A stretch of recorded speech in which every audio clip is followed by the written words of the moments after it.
because we began in Matthew 13, and we're going to end in Matthew 13. It's what we call in the Bible land a bookend. Could be also an inclusio, depending on what we did in the middle. I just call it the circle of life. Circle of life. You were raised on the Lion King. I was raised on the Lion King. Yeah. All right. Ooh, that's a little loud. Let me begin by just expressing my gratitude for this week, for all of you that have been here, but also for the opportunity. This was a cool thing with the day that Adam called me. Well, a little backstory. Adam called me and said, "Would you do the VBS?" And I said, "Sure." Then he called me a few weeks later and said, "Oh, by the way, they're hour-and-a-half sessions." And I think it was kind of interesting how he trapped me into this. Classic bait and switch. Yeah. And then he said, "You're going to do it with Keith." And at first I was like, Stoneheart. And then he's like, "No, Mattix."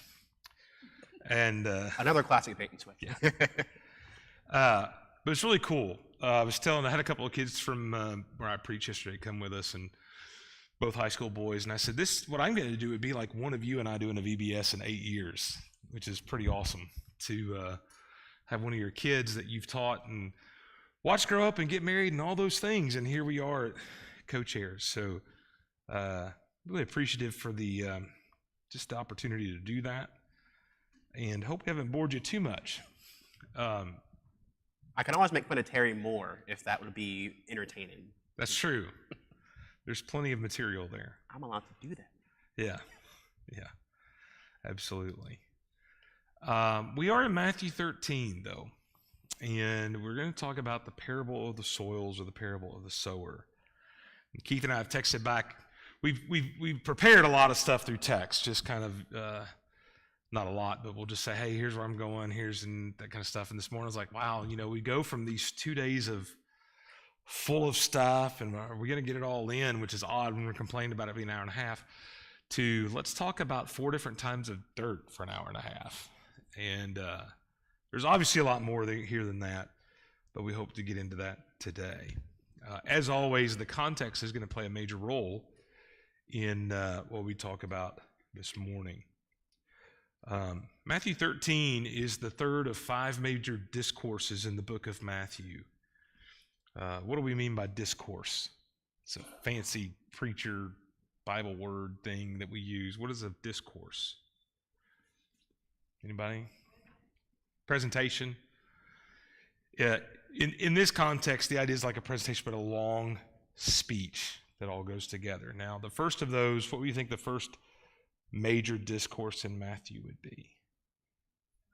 Sermon on the Mount. It's a pretty easy one. The second one is in Matthew chapter 10, where he sends out the disciples, and there's a lengthy, we don't really see it that way, but it's a lengthy presentation to them about what they should do. The third one is here, and it's all parables, essentially. The fourth one is chapter 18, where we just kind of classify that as community instructions. The final one is 23 through 25, where he's talking about the day of the Lord, and he talks about judgment on Jerusalem that's going to come, and he ends with those 3 parables that deal with judgment, the judgment scene parables, the parable of the 10 virgins and the talents, and then the sheep and the goats on Judgment Day. You may also hear that classified as the Olivet Discourse, right? Yeah, Olivet Discourse, or if you want to get fancy, you could call it the Eschatology Discourse. And then everybody goes, "What's eschatology?" It's end of times, Judgment Day, Day of the Lord. So this is the third, the middle one. And it's pretty interesting, Keith, to think about what's happened here, by the way, is similar to yesterday, where we've been given a parable that's in a greater context, obviously. And I think to see the parable in what it should be, we have to put it back in the context, I believe. So we're going to look more. We're actually going to start in chapter 12 in just a moment, and kind of walk ourselves up to chapter 13. Overall, though, if you just to glance through chapter 13 and use your headings, what would you say chapter 13 is really about?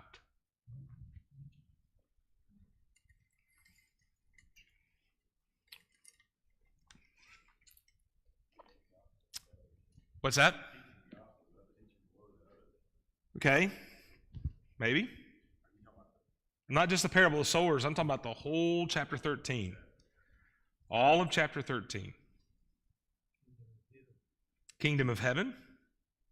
Okay. Kingdom of heaven, and along with that's going to come the idea of judgment.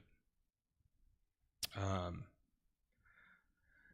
don't know if we make that connection like we should, but when you think about the kingdom of heaven, there's an impending judgment that follows whether or not you're in the kingdom of heaven.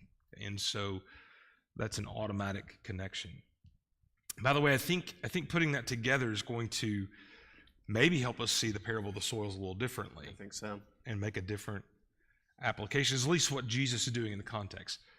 So let's go back to chapter 12, and I want you to notice a couple of things again as we kind of go through here. Let's see here. Is this on? That is not working, by the way. See if you can figure that out.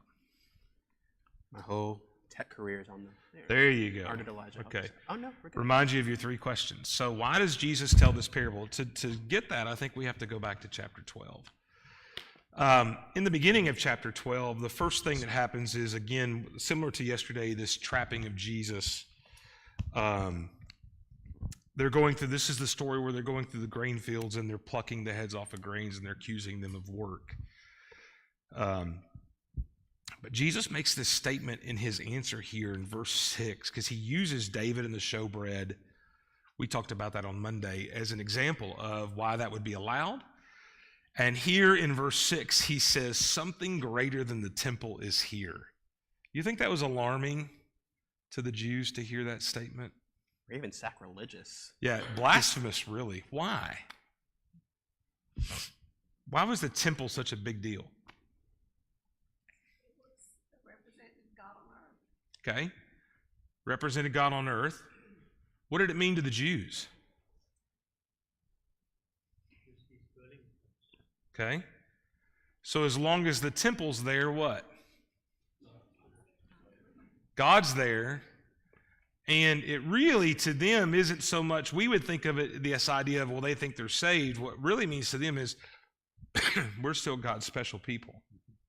It's our inheritance. It's this is our heritage. It reminds me of the promise. It's a physical manifestation of the promise. Absolutely. And so he's got, or they've got this sign that proves the temple's there. And, I mean, with good reason, right? Because in the past, what was the destruction of the temple always tied to?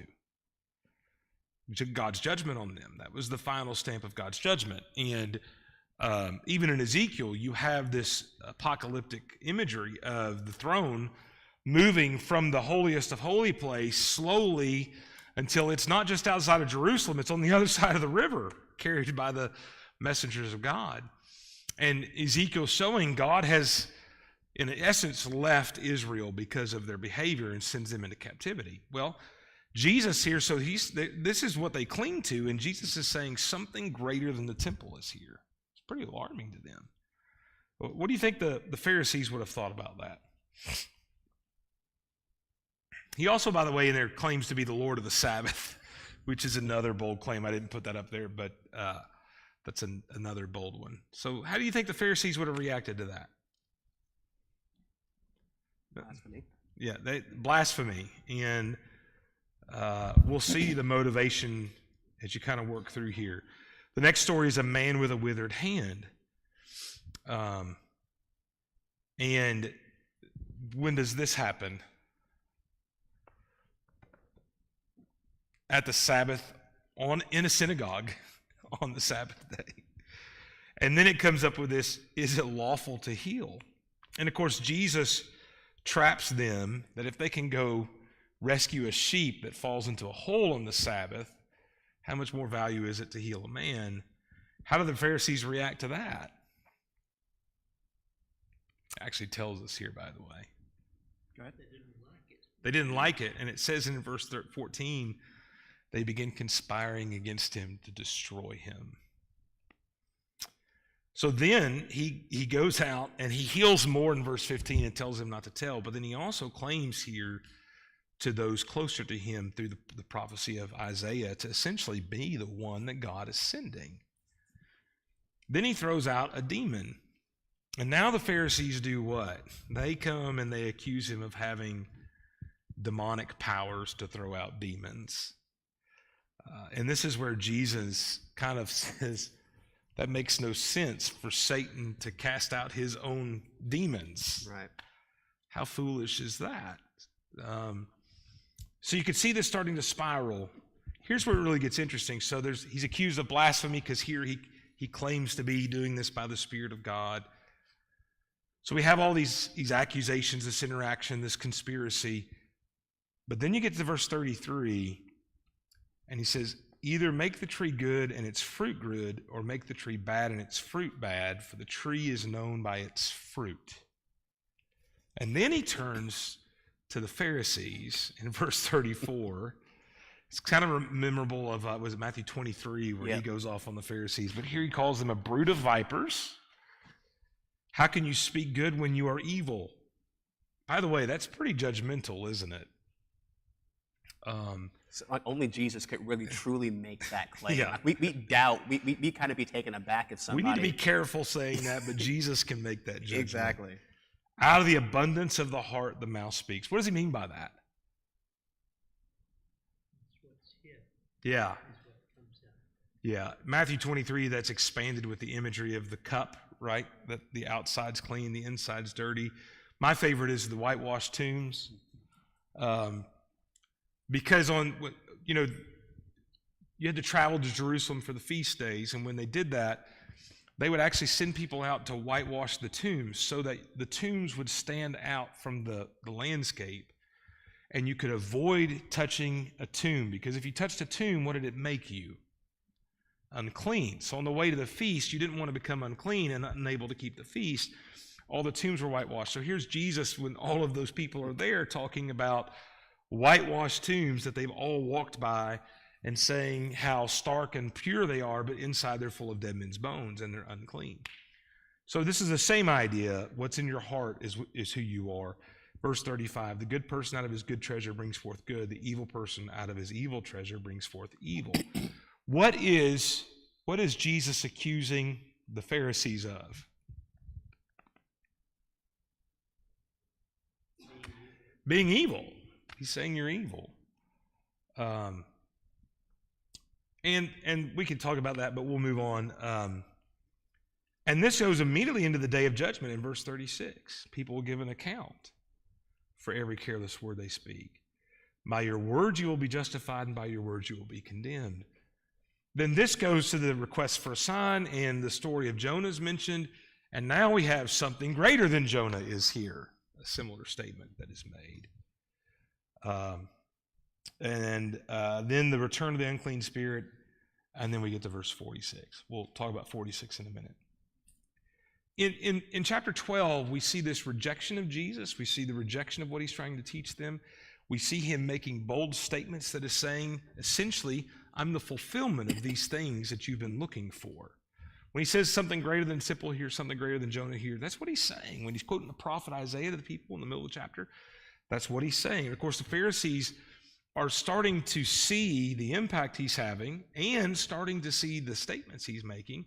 They begin accusing him of blasphemy and not accepting what he says. And that's very important going forward in chapter 13. Anything to add to that, Keith? I mean, what stand out to me when looking at this context in chapter 12 is, you really see a king coming to claim his throne. Yeah. When you study apologetics and study the deity of Jesus specifically, this is one of those passages that I think you often flip to, because Jesus is making claims to his inheritance, to his lineage as the Messiah, as the Savior, being something greater than Jonah, something greater than the temple. And you see the Pharisees' early reaction to it, and it's not good. Right. They are afraid, I think, based on other passages, not just because of his influence, but for what it means when it comes to their social standing. And much of the New Testament, when you read the epistles, kind of shows you how they, in Acts, shows you how they reacted to that. What it means is to their influence too, that as he exactly. gains influence, they'll lose influence. And in other passages, what is a driving force behind the Pharisees is personal gain. And as they lose influence, they lose personal gain. So then we get to 46 is interesting. This is one of those interesting passages where Jesus' family comes while he is speaking inside of a house, and they're on the outside of the house, and they want to speak to him. And this is where he says, well, who are my mother and my brothers?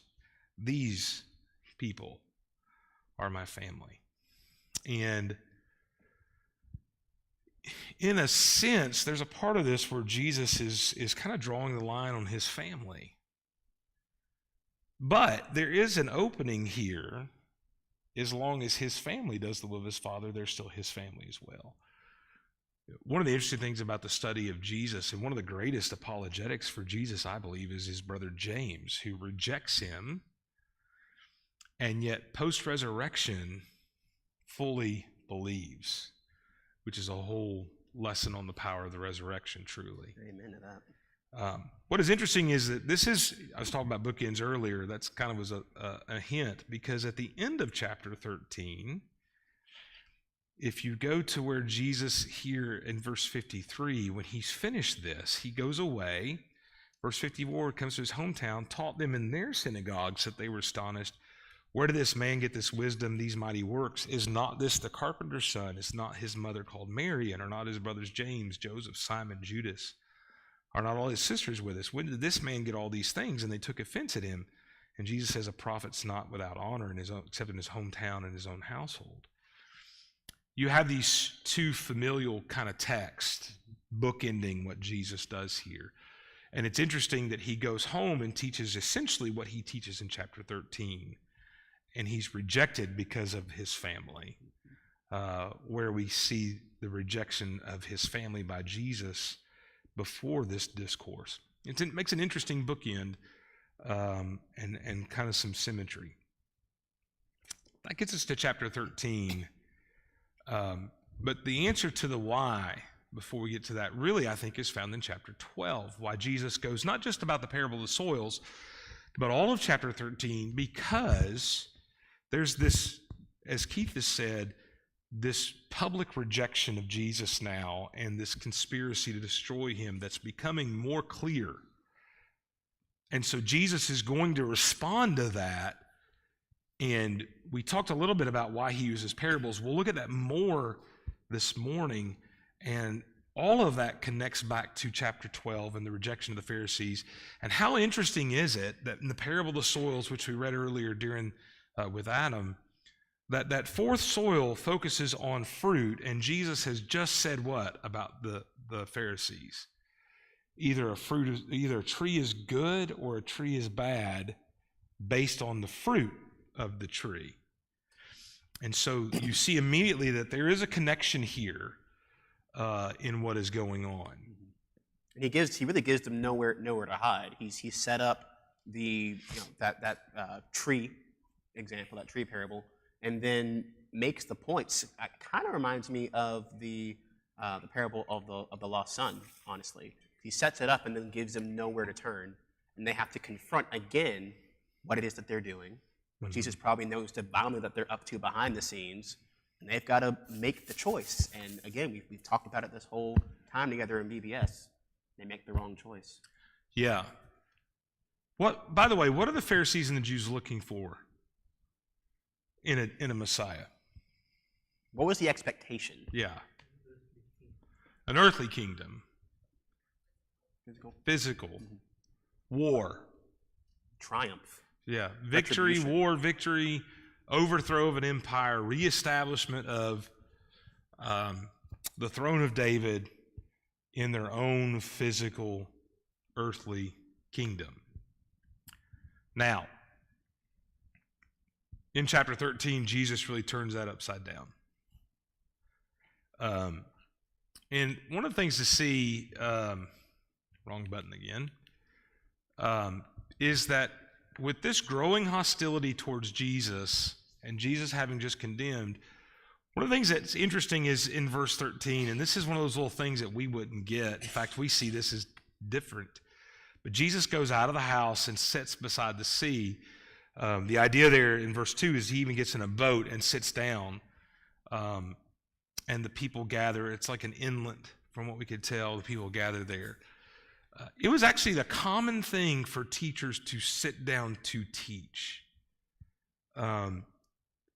The standing up would have been viewed as being too forceful and really kind of idea of lording over instead of just simply teaching. Mm-hmm. And so Jesus sitting down in a boat is actually following the custom of the day to teach them, which I think is really important. And to tie that back to chapter 12, in verse 34, 35, here are the Pharisees who've taught all these evil things, to use Jesus' terms, and he's going to now sit down and teach them good things in chapter 13 to all these people.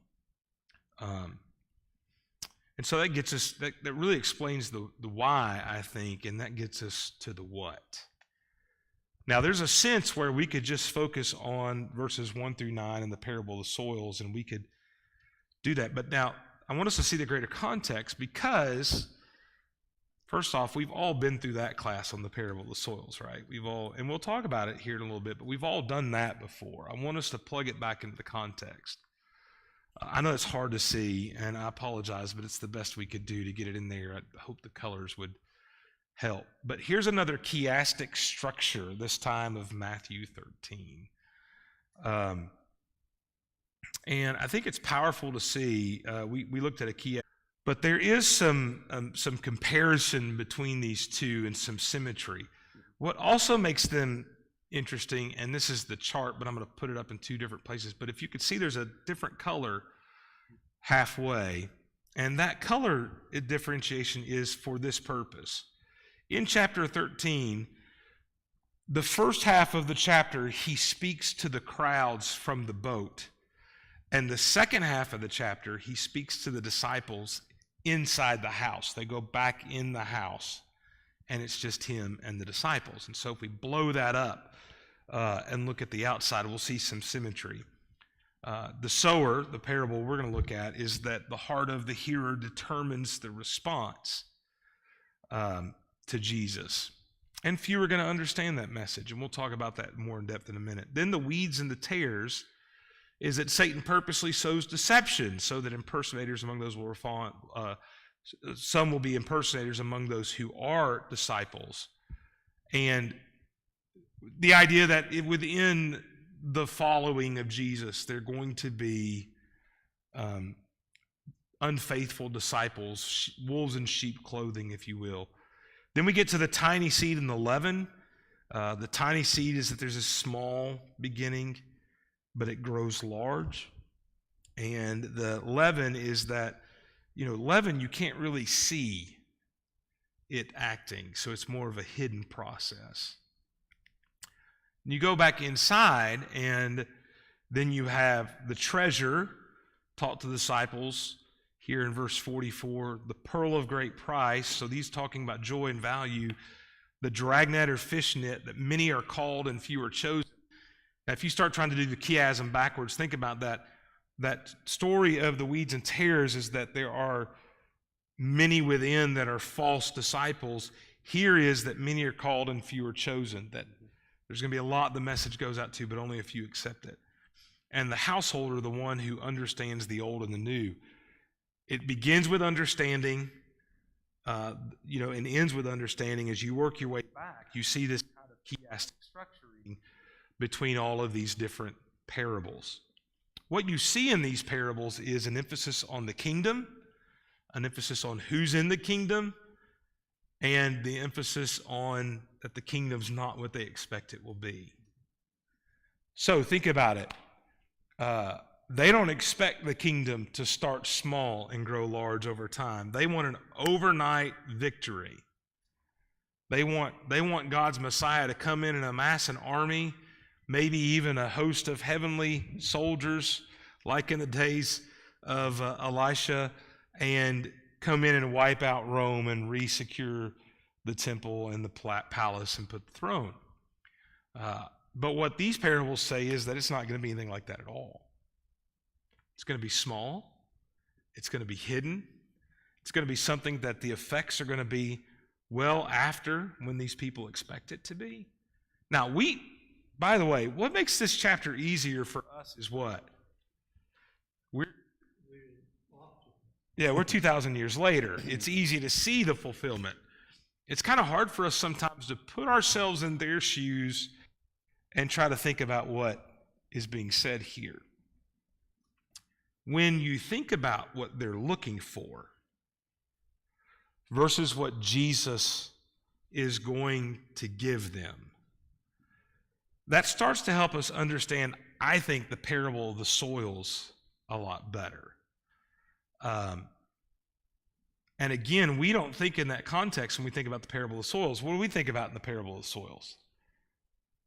Why do we think the word is difficult, hard, and all those things in this parable? Because of what? Individual heart, okay. What else? Why is it that we think it's hard for people to accept the gospel? Beyond this, it's an individual thing, but what makes it hard for them? Isn't it the idea that you've got to sacrifice and give up so much that, you've lived this way, now you're going to live this way? For them, what was the difference maybe? What did they have to give up? Everything. Okay, everything. Yep, their heritage. Yep. They're going to have to give up this preconceived notion that it's an earthly kingdom. And to a degree, they're going to have to stop expecting something Jesus isn't going to give them. And they're not willing to do that. By the way, we'll talk at the end about application. We're not much better than them, are we? Like when we have preconceived ideas about what something should be like, how easily do we give those up? And I think that's a big lesson here. Keith, we want to go add to that. I really think you covered it from a lot of different angles. Okay. So let's talk for a moment. In fact, what we'd like to do is kind of divide you up into groups. We talked about doing that on Monday. We've never done that. No, we didn't. So better late than never. Better late than never. We've just kind of got up here and talked and got lost in all that. So kind of just divide you into, I don't know, some of you are going to have to move again, because unless you just want to shout across the auditorium, which is fine, that's what you'd like to do. It seems like these first 3 rows would be a natural group, and then if you're behind that on each side, we'll just create 4 groups. So, and what I'd like to do is just look at the soils and look at how you think that was interpreted or what that means, and then we'll come back and talk about that. Okay? So from these first 4 rows, if you include the front, you all are one group, so you have to actually talk to make this happen and work together. By the way, this is how I teach high school class. When I do this to adults, they're always like, what? Like we have to actually do something? We just came here to sleep while you talk all the time. This is our break without our kids around. Yeah, this is our break from our kids. This is mom's day out. Let me sleep. No, you got to work. So figure out, I don't care where you sit, but like Joshua, you guys are probably have to move. Yep. I know you don't want to. You think we don't see you back there. So y'all move over here. And if you guys could get together, we'll give you about 5-10 minutes, and then we'll compare your answers. Just look at this in the context. What does it mean? What is Jesus trying to say to them? And then we'll come back. So we're going to turn our mics off, and Keith and I are going to talk about something probably completely obsolete from this, but no, we'll talk about this too. All right? Back.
about what? Look at what the parable means.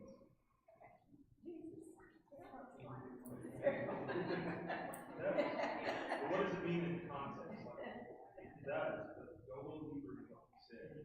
What would it mean to the Jew? What does it mean to us? That's really important. Are those different? The same? Why is the word deceiving? Here's another question if you want to go down the path. Because deceiving in the Bible is not always the word. I mean, your physical body is 15 calls.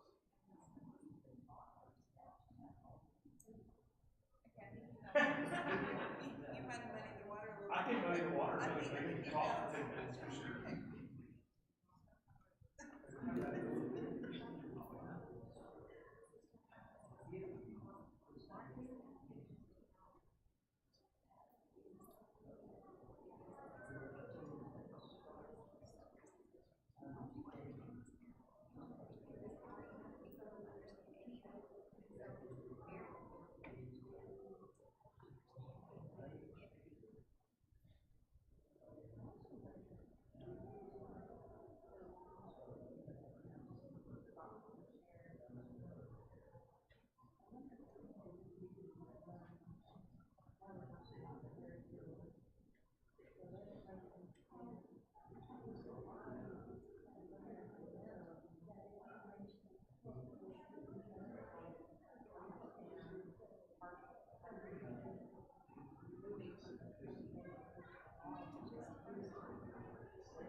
Here's another question for you to discuss.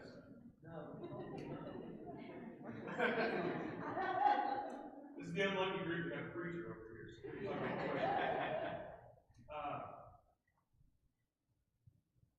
if somebody in Israel heard this parable, who would they think the soils were? Okay, Richard already got it. Yeah. If you're a Jew and you hear this parable, who do you think Jesus is describing with the different soils? Right? Just think about that. You got 2, 3 more minutes. Not time to answer yet, Matt. Let's give you more more discussion? Well, you got like 3 or 4 minutes at this point. Discussion for your heart.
We don't speak with each other.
All right.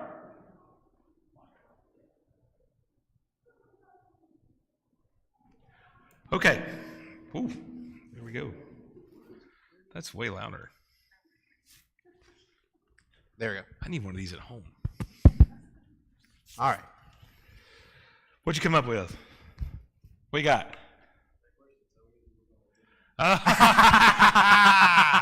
Which question? There's a couple. All of them? All of them? There was a lot of talking going on. What were y'all talking about?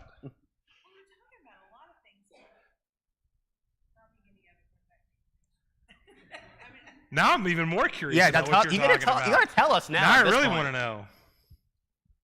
Well, we were trying to think of how the Jews were viewing this. Yeah. What has been sown? What the Jews didn't sow anything. They had the law. Okay. They weren't really out teaching. Maybe some proselytes. Yeah, they did. There was a View this story yeah. as it applied to them. I mean, we know how it applies to us. That's a good question. We're gonna get into that. How did they understand it at all? Yeah. Well, you think of that story from the evangelistic standpoint because you live under the gospel and understand one important fact they did not, which is it's not a physical kingdom. They wouldn't have even thought about this parable in that context. That's all they knew. No. Right. Well, sure. He is purposely, right? He says that starting in verse 10, he basically says that he's purposely talking in a way that, yeah.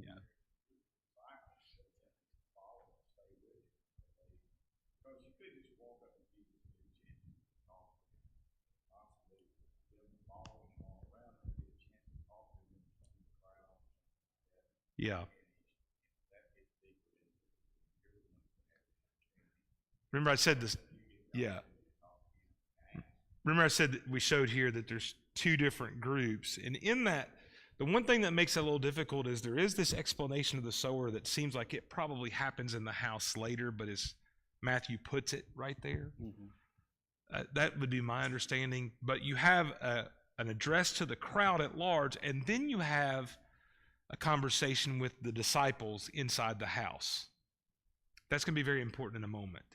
So that's, yeah, absolutely.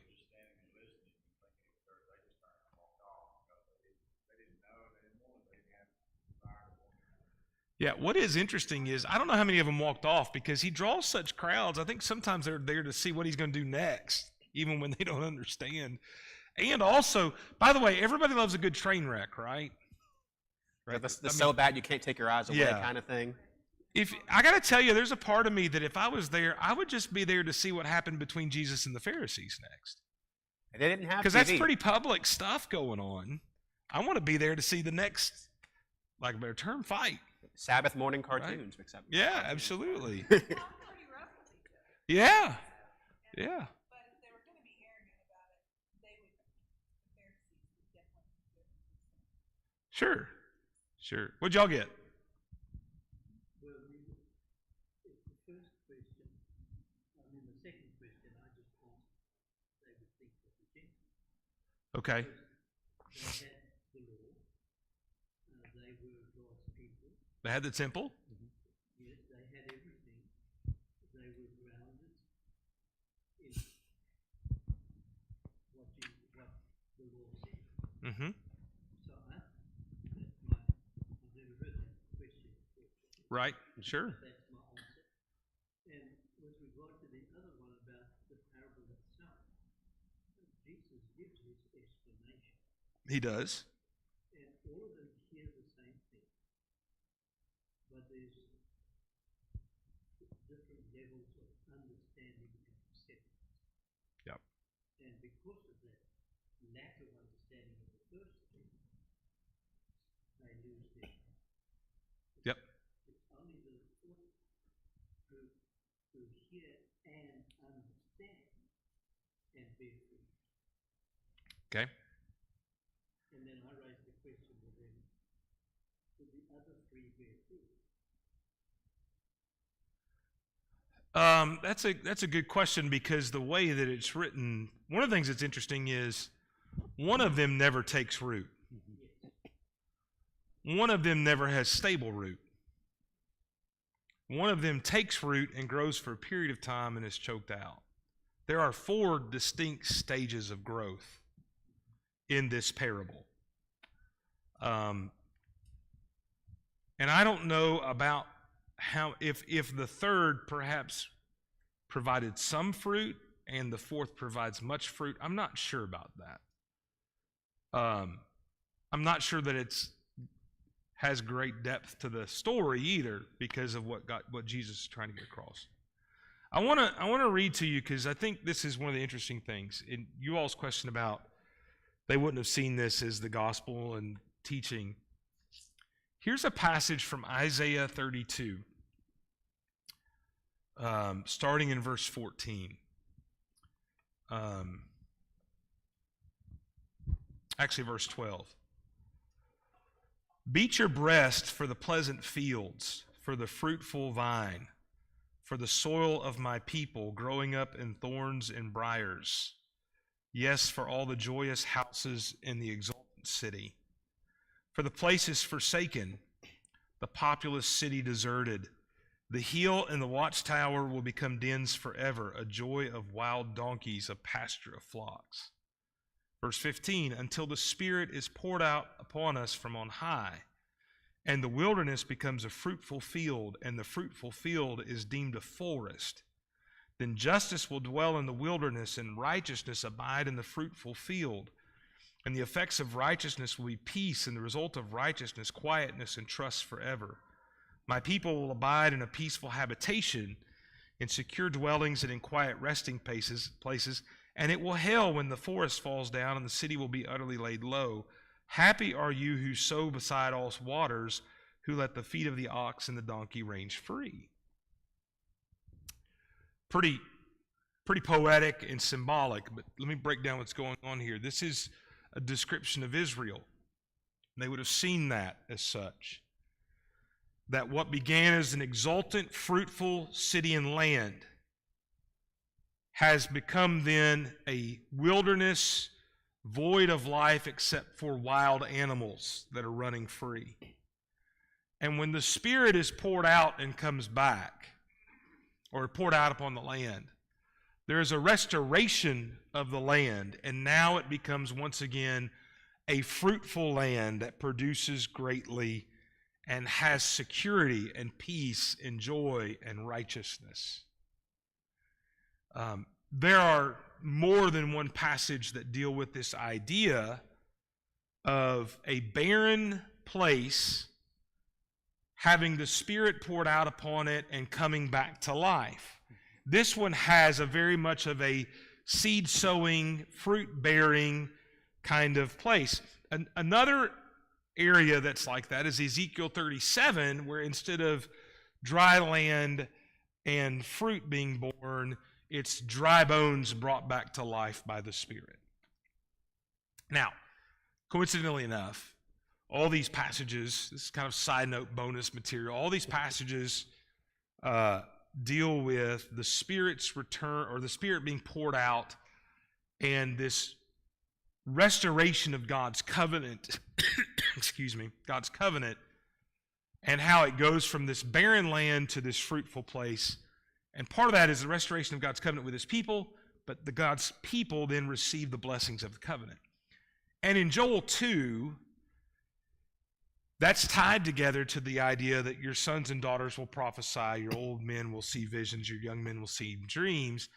And in Acts 2, this idea of these Old Testament prophecies about the pouring out of the Spirit, in Acts 2, that's how Peter begins, is when they're accused of being drunk, he says, no, wait, you remember Joel 2 that talked about when you could tell that the covenant's being restored? This is when that's happening. Okay? And it kind of completes the subversion of expectation for everybody who was watching those things that were taking place. Correct. That was the final, ironically, the nail in the coffin, quote unquote, that finished the job. Right. And there's a lot of kingdom prophecies, but that one in Isaiah is interesting to me because of the imagery of the seed and the fruit. Now, plug that back into Matthew 13. What they're looking for in a kingdom is they're looking for this physical fulfillment of the time period of them being the wilderness where the wild run free under the Roman rule, to the Roman rule being overthrown and God's covenant being restored and the theocracy that existed during the days of the prophets and the kings being restored in Jerusalem. That's what they want. Well, Terry, think about it. They've kind of been groomed to expect that because Correct. Is that not what happened you think about the Exodus, their time period in the wilderness, you think about other happenings from Jewish history, land of milk and honey, those things were physical fulfillments of promises. And by the way, we look down upon them for not getting it. Let me just be blunt. None of us would have got it either. Not in Matthew 13. And truthfully, it takes the Spirit being given to the disciples for them to fully comprehend all of it in Acts 2. Regardless of all they see, we're going to talk about that in a moment, they still struggled with that. They're still not fully understanding this is not a physical kingdom. Remember, Jesus, not only did they have to need the Spirit, but Jesus taught them more after the resurrection. Correct. So, and even after the ascension, they're still kind of in this understanding somewhat, but not fully. I think they understand more than we give them credit for, but still not fully. All of that to say, plug that into the parable of the soils. What they're looking for is a harvest. By the way, this is what's interesting. This is not just a parable about sowing seed. It's a parable about harvest too. It's a parable about the harvest. And so they're expecting a harvest. And harvest language in the Old Testament was commonly associated with judgment. And the idea of what they would be looking for here is this idea of, okay, if there's going to be a kingdom, you're going to come in and you're going to judge all of these people to be unfruitful soil, but we're the fruitful soil, and you'll restore the kingdom. And how nations upon whom judgment was passed been dealt with in the past. Correct. Physical decimation. Yeah. Absolutely. But what Jesus is teaching here is, and what he's really saying, and here's where the parable of soils is important.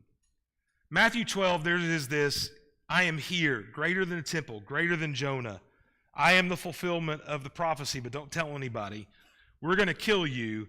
Jesus is going to get into, after the parable of the soils, all of these parables that point to what the kingdom is. What is the parable of the soils then saying in that transition between those two texts? I'm about to give you the seed. And what he's saying to the audience there in front of him from the boat is, some of you here are the rocky path.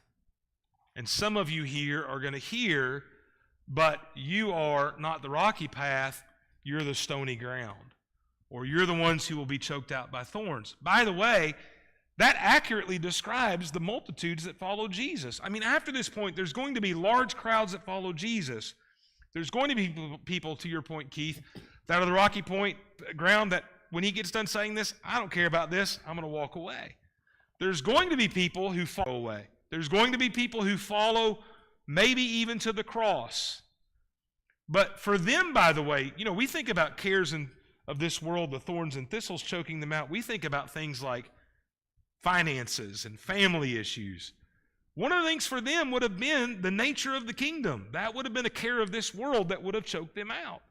And if you're following Jesus, still clinging to this idea, and you're shouting Hosanna as he rides in on the donkey, and then all of a sudden, a few days later, he's dying in an execution on a cross, well, what we get in the Acts is this multitude is down to 120 people. I think we often, when we picture the early disciples, not just apostles, but all the disciples who followed Jesus around during his time, during his ministry, we tend to think of it as kind of a same group of people that grows over time. But as you just said, Terry, I mean, realistically, if you take a look at our churches, and we have the full revelation, right? We have everything. Our churches go up and down. Right. So what do we expect that this group Same thing's going to happen. Same Absolutely. exact thing. Same exact thing. So it's interesting to kind of put that and attach that to the prophecy from Isaiah. And there he says in Isaiah, sow near the water, right? Sow on good ground is the idea. What did Jesus call himself? The living water. The living water. Let's talk about a few more things. Any thoughts or questions about any of that? Does that maybe give us a different perspective from their angle, what they might have been looking for? What I find interesting, by the way, is, that prophecy like in Isaiah 32, there's no in Isaiah 44, Ezekiel 37, those don't stick out in our head necessarily. It's because we're not Jewish, and we weren't raised our whole life knowing and looking for this Messiah to come, like these individuals were. And I'm not saying all of them would have known them, but I will tell you who would have known them is the Pharisees. Because the Pharisees were looking for the Messiah to deliver them. Because if a Messiah would come and deliver them, the Pharisees assume this vacuum of power in their mind, which is what they're after. So they're looking for that constantly. So I think that's important to kind of point out. I want to pause a bit and just take a second and recognize that it's probably not what you were expecting when it came to talking through this parable, or even this past 3 days. Probably not what you were expecting. And I think oftentimes what I hope that we've done during our time together is show that the parables aren't just stories. You sent me this quote from a text called Mattix for Everyone that I want to read right quick. Parables, then, aren't simply nice, friendly illustrations designed to help people get their minds around deep, abstract truths. In fact, the truth they speak of isn't abstract at all. It's what God is doing personally, bodily, in Jesus and his work, and what God will do through his death and resurrection. God is indeed sowing Israel again, planting his people once more through Jesus. But it doesn't look like what most people were expecting. Right. And that's the key here, through reading parables at a different level, at a deeper level. Yeah. Realize that these Jews here, the Pharisees, the teachers of the law, they're going to understand that Jesus is kind of taking a dig at them, or really what he's trying to do is to prepare them for what they're about to hear, so that they can take the actions that the old law should have been preparing them to take all this time. The other thing in this chapter, and we're running out of time, which is interesting because we didn't know if we'd have enough, but in the two explanations of the parables, well, let's get down to the middle of the chapter and see something that's said there. It's from Psalm 78. We won't have enough time to go read that. But in verse 34, all these things Jesus said to the crowds in parables. Indeed, he said nothing to them without a parable. This was what was to fulfill what was spoken by the prophet. I will open my mouth in parables. I will utter what has been hidden since the foundation of the world. You know, one of the reasons we understand the parables is because we look back and see the fulfillment of the parables, because we're in the fulfillment time. But they weren't. Paul talks a lot about the mystery that has been hidden since the foundation of the world and how it's now been revealed. I think one of the hard things for us to understand is, like, we look back and we're like, how do these people not get this? What mystery? Yeah. This is so simple. But you realize that the mystery wasn't revealed until after the resurrection. The mystery could not be revealed till after the resurrection. For us, the resurrection is not a hard thing to concept to grasp, because we believe in the resurrection. That was impossible for them to understand. I mean, to the point that the Jewish leaders are split on the resurrection, the Sadducees and the Pharisees, that there is even is such a thing. So when you put all of that together and you see all this difficulty of what they're facing, we need to kind of understand just the challenge for them to comprehend, but also realize that the way these are being taught publicly are being taught so that only those people who want to seek and find out will. And that's really, to your point, Keith, to somebody who hears this and goes, well, this is goofy, silly, and they walk away. That's exactly why Jesus is teaching this way. If you don't want to find the deep meaning of the parable, they'll just walk away. And for the Pharisees who would have understood some of the hidden meaning of the parable, they didn't walk away. They wanted to kill Jesus because of it. The other thing in here is, and Keith, you pointed out this well, the crowds are getting this story. The disciples inside the house are getting explanation. Why? Because they want it. Correct. And we even see them going and asking, why did you say it this way? Why did you do it this way? They want it. One of the questions, by the way, I was so frustrated. Steve didn't ask you a single question yesterday after we rehearsed all of that. Ridiculous. We're going to do that again today. Here's your two questions. Which discourse of Matthew's gospel is this parable in? Does anybody know? Third. Very good. See, that was easy. We're giving you softballs today. Why does Jesus tell parables? so those who want can understand. It's that simple. And that's what he says here, right? That those of you disciples you want, you're inside the house with me, you get an explanation because you want it. The crowds that don't go inside, that follow outside, and that's really what Matthew 13 is showing. That's why the greater context is there. They don't understand. Two things, and then we'll get into how it was to change us. Why seed? Why seed? Because seed is used as an imagery. We read from Isaiah 6. We didn't get into Isaiah 6 today because we'd already done that on Monday. But if you remember in Isaiah 6, there's a stump with a seed left in it, and that refers to Jesus that's going to come out of the stump that remains of Israel. But here the seed isn't Jesus. I mean, you could draw it out to Jesus and say, well, it's the Word. Jesus is the Word. He's Logos. I mean, we could do that. But that's not, they wouldn't have made that connection. There's other places like 1 Corinthians 15 where your physical body is the seed that is planted to sow the resurrection. That's the imagery Paul uses in 1 Corinthians 15. Why seed? Why is the word seed? It grows. They'd be familiar with it. It also dies, so it fits well. A seed really creates life. Okay? We don't think of it as being alive. Yeah, it's before not. It sprouts. In fact, a seed has to be destroyed to give life. Now, that's where it goes too far with the word, but that's where the illustration of 1 Corinthians 15 makes a lot of sense, is your body has to die in order to be resurrected. But here, the idea, in all these passages, what the seed offers is life. Jesus gives life. The Word gives life. The sown dead body gives life. You see life as a result. The other thing I wanted to point out that sticks out here, and this is a connection that I think is interesting to make, is there's a connection to water in here. That some fell, they're scorched by the sun, some by the thorns. In the explanation, water is mentioned, that they don't have enough water. It always reminds me of Paul's letter to Corinth, where he talks about the work there as a sowing process. That I, Paul, planted, Apollos watered, God gave the increase.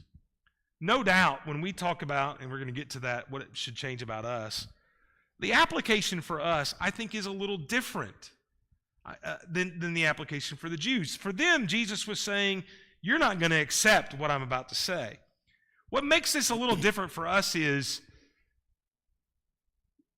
theoretically, because we're here on a Wednesday morning and you're enduring an hour and a half of Bible study every day with us two leading you, that probably points to the idea that you are the good soil, because you would have found another reason to be gone by now.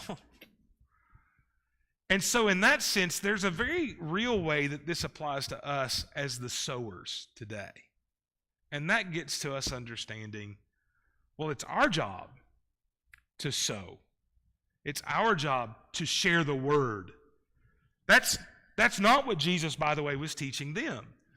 When he spoke it, he was saying, you're one of these four soils. To us, the application changes a little bit to where now we are the sower. Now, when you think of it that way, by the way, that's not part of Jesus' explanation. What are some things that we learn from this that should change the way we act towards people? What do we learn about our role as farmers? What's that? Just sow the seed everywhere, okay? And water. Okay, what else?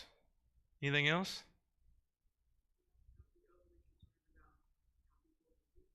Yeah, you're not a soil inspector, is what we often say. Yeah.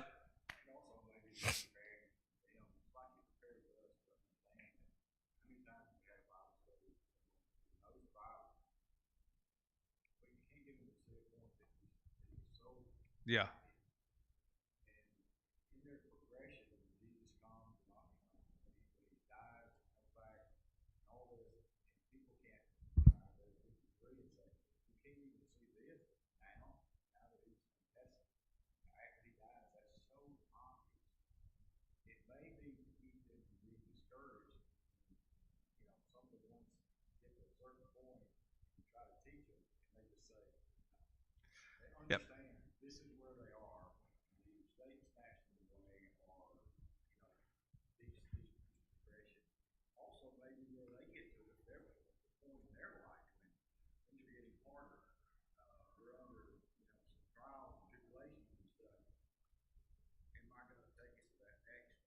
Yeah.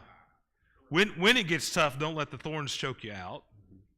I think there's part of that, and I think that I think there's part of, if they looked back, that they would see, hey, you know, you're going to have different responses. Yep. I think we've forgotten the fact that our responsibility is to tell the gospel. Correct. It is not to convert people. Correct. That's the Lord's job. Right. That's, To tell them yeah. the gospel. And that's what I want to get to.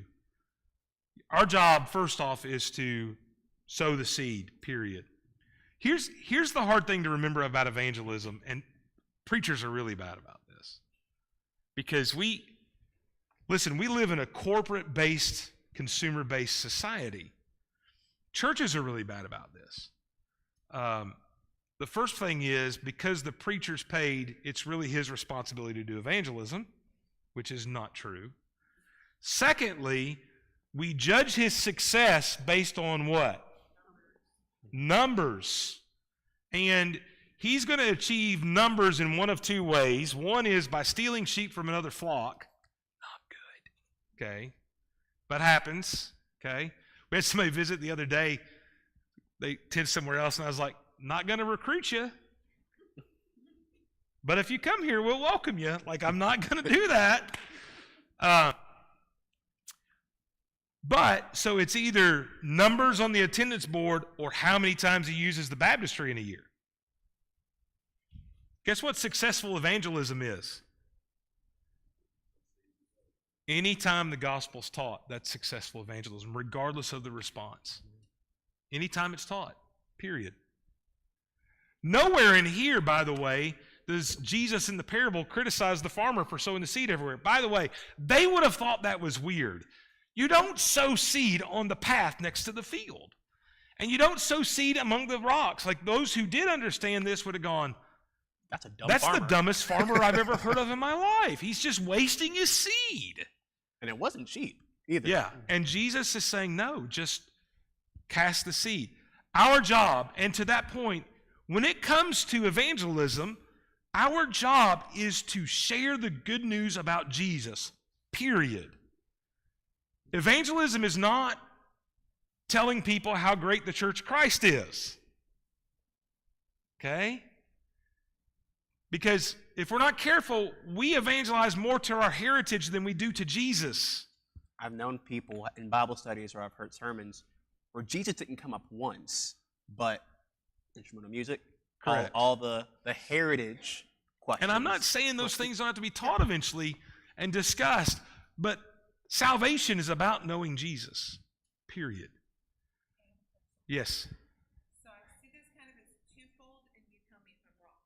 So I get the sower aspect of it, Mm-hmm. but I also think that we have, I go back to but a personal responsibility to ourselves to be soil inspectors of ourselves. Oh, sure. I that was what I said earlier. We've all heard that lesson. We're trying to go beyond that because yes, first base off but as I said earlier, I'm assuming you're all good soil because you're here. But you've been here 3 days this week. I mean, no, and you're right. That's a personal responsibility. I'm just saying for the nature of this class, and because I only have technically 11 minutes, I was assuming so we could get this other point in. But you were right. Yeah, you were absolutely right. Secondly, the seed, once it's sown, has to be watered. Now, our greatest failure in the area of evangelism in churches today, and by churches I am talking about our brotherhood, is this is usually how we practice evangelism. I'm gonna illustrate it with a baby. You bring your baby home from the hospital, and a couple of nights later your wife wants to go on a date, and you just leave the 1-week-old in the crib and say, hey, there's formula in the fridge, we'll be back later. That's what we do. We think when the person comes out of the baptistry, we're done. Now it's all their personal responsibility. Yeah. Now it's all their personal responsibility to make sure they're the right soil. I know where the Yeah. Yeah. Yeah. Correct. Yeah. No, It's I kind of hate like those marriage, movies like In with a Marriage, and like the marriage counselor and me comes out and like, y'all think that's a happy ending. 2 out of 3 times, this ends in divorce. I was going to say, I Right? hate those movies for that reason. Yeah. We have got to do a better job taking care of babes in Christ. Whether that is a new converts class, whether that is something that happens in the class period or in somebody's home, we've got to do a better job taking care of babes in Christ. And by the way, that includes the babes in Christ we've watched grow up. Let's not assume because they've said in our Sunday school classes that means they're rooted and grounded. We've got to do a better job with that. That's key. Here's what part of that includes. And this is going to go to a third point. You can cultivate soil. You can, over time, if you see somebody who's starting to falter and would be the rocky ground or the thorny ground. Like there's this part where we want to go, it's personal responsibility for them to pull their own weeds. Don't I have a responsibility to go help weed that garden too if I can? Now, how is that done, by the way? What's the key to that? Relationships. Relationships. How many times do we not even know that soil needs watering? Yeah. Because We don't even know them. That kind of goes back to confession. Yeah. Talks about it's almost frowned upon. Mm-hmm. You like to drug out this before multiple times. Right.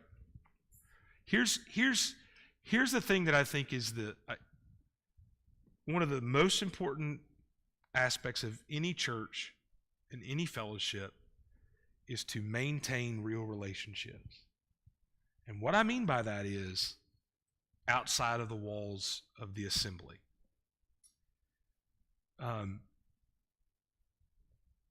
That should start even before conversion.